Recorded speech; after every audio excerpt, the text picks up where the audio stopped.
So it looks like nuclear weapons are back on the table. Just a couple days ago, President Trump announced that the Pentagon will begin nuclear weapons testing on an equal basis with Russia, China, and North Korea, to which Russia responded, quote, "A nuclear explosion by the Americans is a gift to us." They're ready to go, and they're talking about all the different ways that this could play in their favor. We've also got what I'll call like the conspiracy of the day, just really off the deep end. One Russian mill blogger talking about how this is actually an elaborate ruse by President Trump to open the doors for Russia to use nuclear weapons to end the war in Ukraine. It's a bit of a stretch, but it's kind of going to be interesting to walk through, to say the least. So let's dive into what we know. First things first, fundraiser update. Last I checked, we're at $5,000 raised in under 24 hours because you all are awesome. This is another partnership with Zynga's Paw. I'm working with them because they have been so transparent and so timely in the process, from collecting funds to making the purchase to delivering that equipment to the front. We're working to pick up drone interceptors, so defensive munitions here. They're shooting FPVs all the way up to Shaheeds out of the air, saving lives at the front. We're picking those up for the 429th Separate Unmanned Systems Regiment, Achilles. For those interested in ABLE, the link to contribute is in the description below. Can't wait to see how we knock this one out of the park. Now, starting out with a statement from President Trump just a couple days ago. On October 29th, he said, quote, "The United States has more nuclear weapons than any other country. This was accomplished, including a complete update and renovation of existing weapons during my first term in office. Because of the tremendous destructive power, I hated to do it, but had no choice. Russia is second and China is a distant third, but will be even within 5 years. Because of other countries' testing programs, I have instructed the Department of War to start testing our nuclear weapons on an equal basis. That process will begin immediately." And there's a lot of questions, I think, still, where, what exactly does the president mean when he says testing nuclear weapons? A lot of folks immediately went to the detonation of nuclear warheads. Personally, I thought there's no way. There's a lot of other things throughout that process, even the delivery systems, that maybe we test more or publicly test more to show the capabilities of our delivery systems. But it seems like the president is pretty focused on actually detonating a warhead. In fact, here he was talking to that with a reporter just a couple days ago. My understanding is what Russia did recently was test essentially the delivery systems for nuclear weapons, essentially missiles, which we can do that, but not with nuclear warheads. Russia's testing and China's testing, but they don't talk about it. We're a open society. We're different. We talk about it. We have to talk about it because otherwise you people are going to report. They don't have reporters that are going to be writing about it. We do. No, we're going to test because they test and others test. And certainly North Korea's been testing. Pakistan's been testing. Not nuclear weapons, is my understanding. North Korea has, but not nuclear weapons. They don't go and tell you about it. And, as powerful as they are, this is a big world. You don't necessarily know where they're testing. They test way underground where people don't know exactly what's happening with the test. You feel a little bit of a vibration. They test, and we don't test. We have to test. And Russia... So I don't know that there's been a lot... There's definitely been no public Chinese or Russian nuclear tests recently. I believe North Korea's done some underground. That's the most recent. But the suggestion that really these are happening all the time and we just don't know about it because it's not public, I don't know. I feel like we got a lot of reporters here in the U.S. and a lot of technology that would be picking up on that. But either way, you can see the direction the president is headed is he wants to set off detonations is the plan here. Now, this was picked up in Russia, and earlier today, TASS reported on a meeting with the Security Council where President Putin said, quote, "I instruct the Foreign Ministry, the Defense Ministry, the Special Services, and the relevant civil agencies to gather and analyze additional information on this issue at the Security Council and submit agreed proposals on the potential start of preparations for nuclear weapons tests." Defense Minister Borisov pointed to Washington's active buildup of strategic offensive weapons. According to him, Russia must therefore maintain its nuclear potential in order to respond adequately. With this in mind, the minister said it was advisable to immediately begin preparations for full-scale nuclear tests. And the Chief of General Staff, Gerasimov, said, quote, "If we do not take action now, time will be lost for timely purposes, for timely response to the actions of the United States." So we are starting to see some deliberate action here. And when I say there's a lot of different things you can test, from the system, the notification process, clearing of the airspace, making sure the delivery mechanisms work, that they can be sent out, that they can be called back, all sorts of things involved here. And no doubt we're testing a lot of those. Russia definitely, I think earlier today we actually tested or just launched another Minuteman, which is a missile ICBM capable of carrying nuclear warheads. Russia does this a lot too. They're definitely more public in it. In fact, all the footage that I'm showing today are from recent nuclear weapons tests in Russia just over the course of the last 1 or 2 years. I thought that was the direction President Trump was moving in, but it seems like what Russia sees here, and maybe this is the correct read, is he wants to detonate a warhead, thus opening the door for Russia to do the same, maybe even moving beyond that in a couple different degrees. In fact, Fighter Bomber, a Russian mill blogger here, said, quote, a nuclear explosion by the Americans, which the world community will swallow, is already a gift to us in the form of freeing our hands to use rockets with red stars on or in them. And his suggestion here really is that what Russia needs to do is no matter what the United States does in terms of a nuclear test, Russia needs to one-up it. So he says, quote, there could be countless variations of responses here. They strike underground, we strike in the air. They use Minuteman, we use the whole triad. They have a power of 5 kilotons, we have 5 megatons.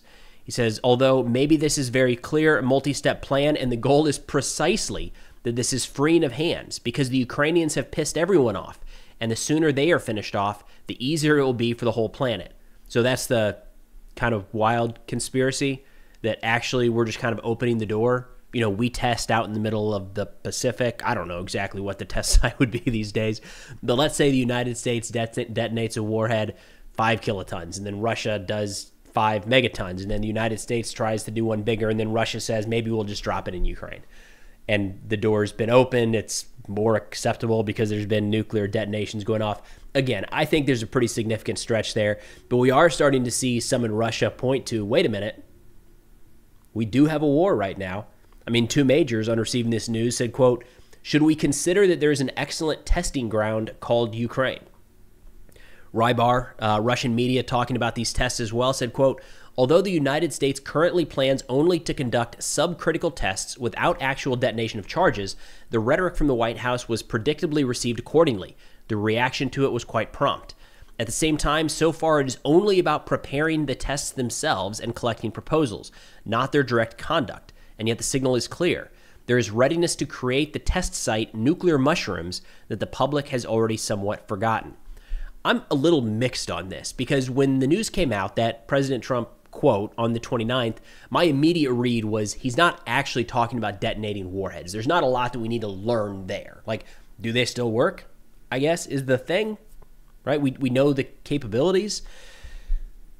But the more that comes out on this, the more, even Rybar here says, no, I don't think they're going to do that. But when you ask President Trump and the people close to him in this administration, he's like, oh yeah, no, I meant like an explosion. We're going to detonate warheads. Nuclear detonations is what he wants to see. So, again, Russia sees this as a positive for them.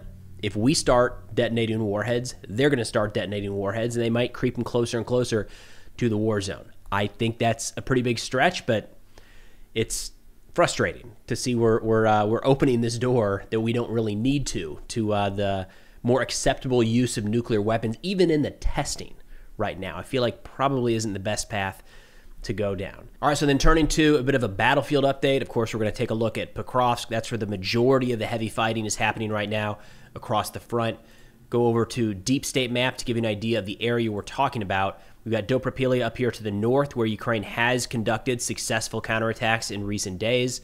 A little further south into Pokrovsk, in this salient between Mirgorod and Pokrovsk. Definitely some Ukrainian units still operating in here. To the northwest of the city, this area right up here is where Ukrainian GUR elements air assaulted in a couple days ago and conducted those clearance operations, link-up operations, it sounds like, with other elements on the ground. So turning to a couple statements here from the Ukrainian General Staff, they say there is no encirclement of our units and our formations. This is one we occasionally see on some Russian channels where they decide out of nowhere to say all Ukrainian forces are surrounded. Not even Russian maps are showing that, for what it's worth. So Ukraine just reiterating, nobody's surrounded. The situation is difficult, no doubt, and we're hearing that from Ukrainian soldiers. This is a very, very, very challenging fight, and if they're not careful, plenty of soldiers could be cut off, but as of today, they're not encircled. They say measures are being taken to block the enemy who's trying to infiltrate and accumulate in the city of Pokrovsk. Active resistance to attempts by enemy infantry groups to establish themselves continues. And we've got some footage here that just came out yesterday from the Ukrainian 3rd Special Operations, I believe, operating in Pokrovsk. They say the defense forces of Ukraine are conducting strike and search operations. In particular, assault units of the 425th, SBS operators, combined groups of the Special Operations Forces, military police, National Guard, and Main Intelligence Directorate are involved. Military units defending the city have also been reinforced, which is going to lead to a Russian assessment here in a minute where they're suggesting right now that Ukraine has given the order to defend at all costs. I'm not sure that's actually the situation in Pokrovsk, but we'll get there in a second. They say in the past day, Ukrainian soldiers have eliminated 26 Russian fighters and wounded another 64. They say since the beginning of the week, they have killed 249 Russian soldiers, destroyed 7 UAV control points, 26 vehicles, a tank, and an armored vehicle. They say, and additionally, work is underway to strengthen the flanks of this area here, and moving up north to Dobropilia. They say in the past day, Ukrainian assault units advanced from 1 to 700 meters in certain directions. Overall, as of November 5th, during the operation, 189 square kilometers have been liberated and 250 square kilometers cleared of enemy sabotage and reconnaissance groups.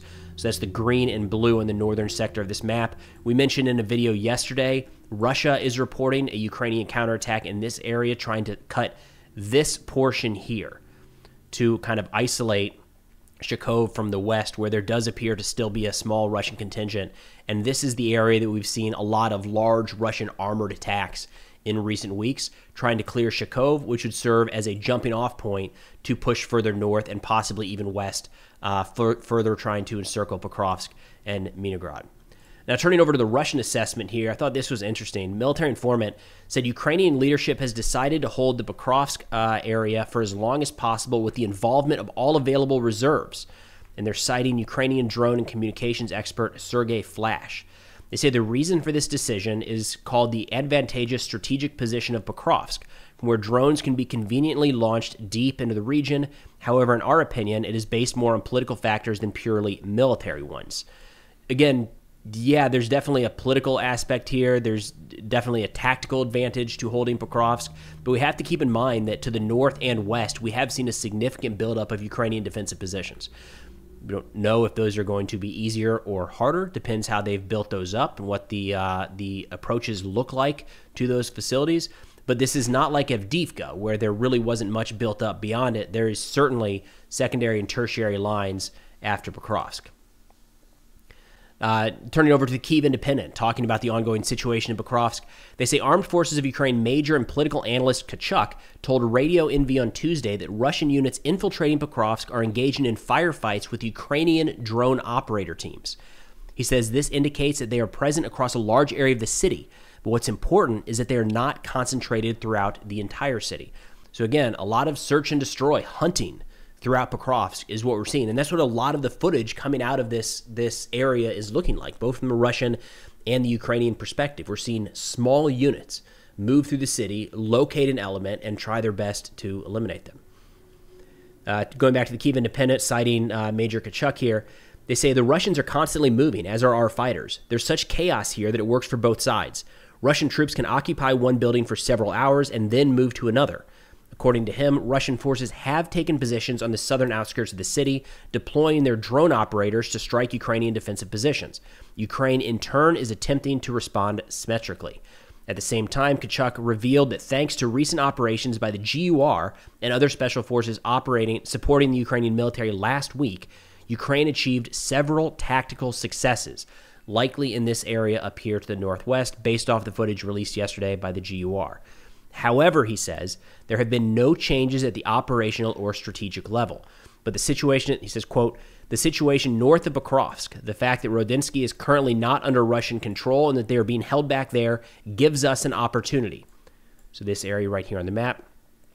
The city is not in full encirclement, which allows for certain maneuvering, defensive, and counterattack actions within the city itself.